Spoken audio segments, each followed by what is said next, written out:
दुनिया के अंदर वर्तमान में चल रहा जो द्वंद्व है, उस समस्या के समाधान की भूमि है अयोध्या। राग द्वेष से मुक्त,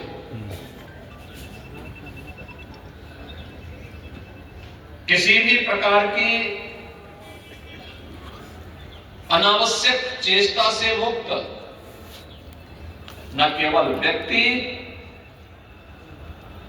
बल्कि समाज और पूरी व्यवस्था कैसे उच्च आदर्शों और मर्यादाओं के द्वारा संचालित हो सकती है, उसकी आदर्श पृष्ठभूमि किसी एक धरा ने रचा था। तो उस धरा का नाम है अयोध्या। ये हमारा सौभाग्य है कि श्री हरि विष्णु जी के अवतार के रूप में मर्यादा पुरुषोत्तम प्रभु श्री राम ने इसी अयोध्या धाम में महाराज दशरथ के घर में उनके पुत्र के रूप में जन्म लिया। अयोध्या के प्रति उनका क्या भाव है, ये किसी से छुपा हुआ नहीं।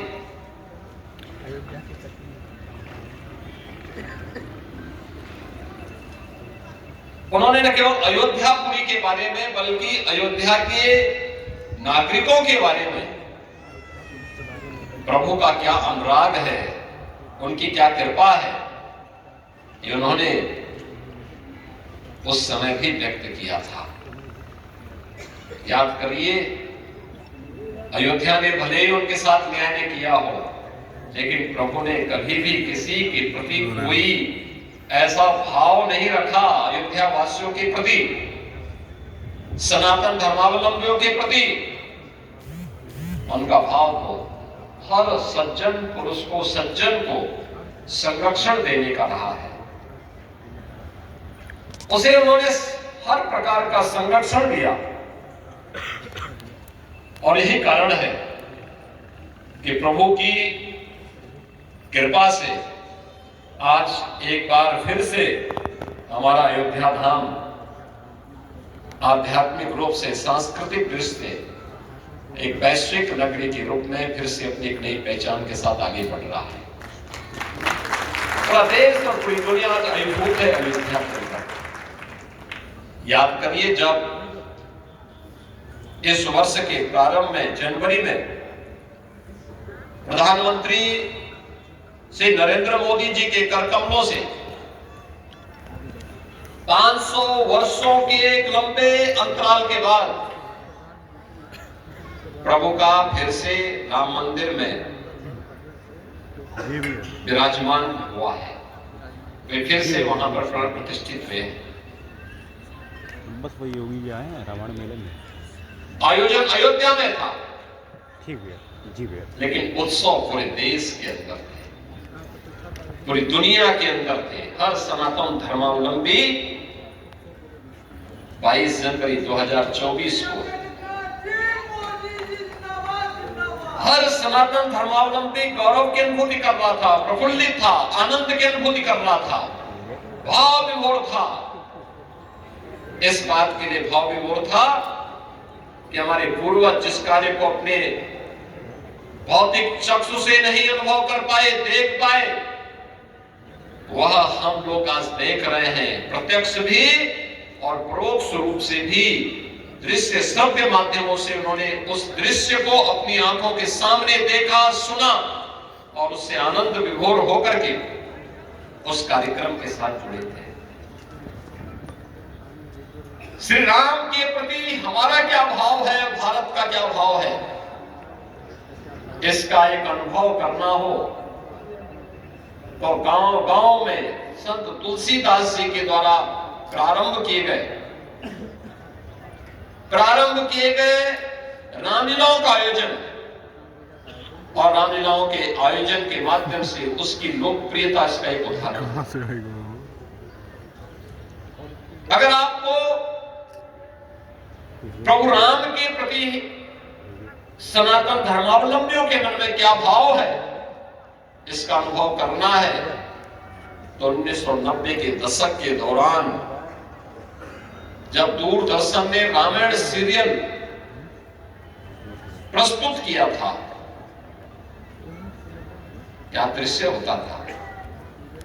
कौन ऐसा भारतीय था, कौन ऐसा सनातन धर्मावलंबी था और कौन ऐसा भारतीय था जो रामायण सीरियल को देखने के लिए अपना 1 घंटे का समय आरक्षित करके बैठ न जाता हो। तब टेलीविजन इतने नहीं थे, लेकिन लोग दूर दूर तक जाकर के देखने के लिए जाते थे। ये प्रभु राम के प्रति भारत की सनातन श्रद्धा का प्रतीक है। और इसीलिए तो हम कहते हैं, बार बार कहते हैं कि भारत की परंपरा उस परंपरा को मानती है कि जाके प्रिय राम वैदेही तजिए ताहे कोटि बैरी सम यद्यपि परम स्नेही। जिसके मन में भगवान राम के प्रति, मां जानकी के प्रति श्रद्धा का भाव नहीं है,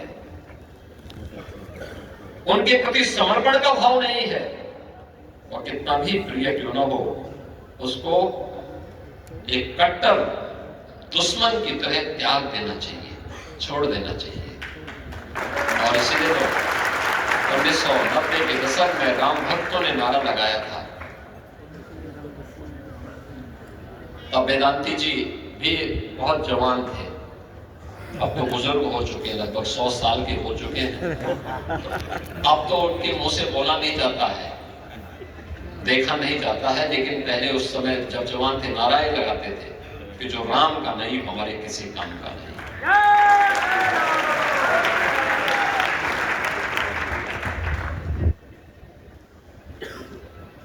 बहनों और भाइयों, मैं इसलिए भी आज आपके बीच में आया हूं। रामायण मेला 1982 में प्रारंभ हुआ। इससे पहले डॉक्टर राम मनोहर लोहिया जी ने देश के भी अलग अलग भागों में कुछ रामायण मेले प्रारंभ कराए, आयोजन प्रारंभ किए, रामायण उत्सव के कार्यक्रम को प्रारंभ कराए। डॉक्टर राम मनोहर लोहिया इसी अयोध्या जनपद की, आज के अम्बेडकर नगर जनपद में उनका जन्म हुआ। बहुत पढ़े लिखे थे, लेकिन मंदिर नहीं जाते थे, प्रवृत्ति से सोशलिस्ट थे, समाजवादी चिंतक थे। उन्होंने कहा था, जब उनसे एक बार पूछा गया कि इतनी विषमता के बावजूद उत्तर से दक्षिण, पूरब से पश्चिम, रंग रूप, भेष भाषा, खान पान, रहन सहन सब कुछ अलग अलग होते हुए भी भारत एक कैसे है? तो डॉक्टर राम मनोहर लोहिया ने उस पत्रकार को बहुत गौर से देखा और कहा, एक ही बात कही। उन्होंने कहा, याद रखना, मैं मंदिर नहीं जाता, लेकिन मेरा एक दृढ़ विश्वास है, जब तक भारत की आस्था भारत के 3 आराध्य देवों के प्रति, श्री राम, श्री कृष्ण और भगवान शिव के प्रति जब तक इसकी आस्था बनी रहेगी, तब तक भारत का कोई बाल बांका नहीं करता है।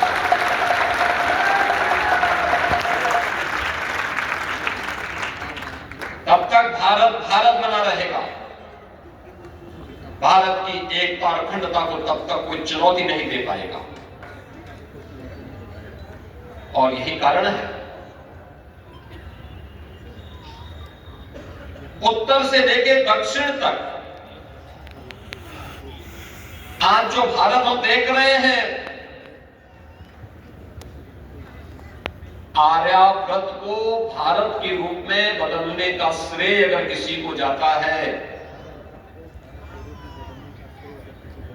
हिमालय और विंध्याचल के बीच के भूभाग को सुदूर दक्षिण तक पहुंचाने का श्रेय अगर किसी को जाता है, अयोध्या के किसी तपस्वी और यशस्वी राजकुमार जो स्वयं श्री हरि विष्णु की अवतार के रूप में इस अयोध्या धाम में जन्मे थे, प्रभु राम को जाता है। प्रभु राम आर्याव्रत की सीमा सीमित थी। आर्याव्रत और पुण्य भूमि मध्य बिंदु हिमालय और विंध्याचल के बीच का भूभाग, लेकिन इसकी विस्तृत सीमा को हजारों वर्ष पहले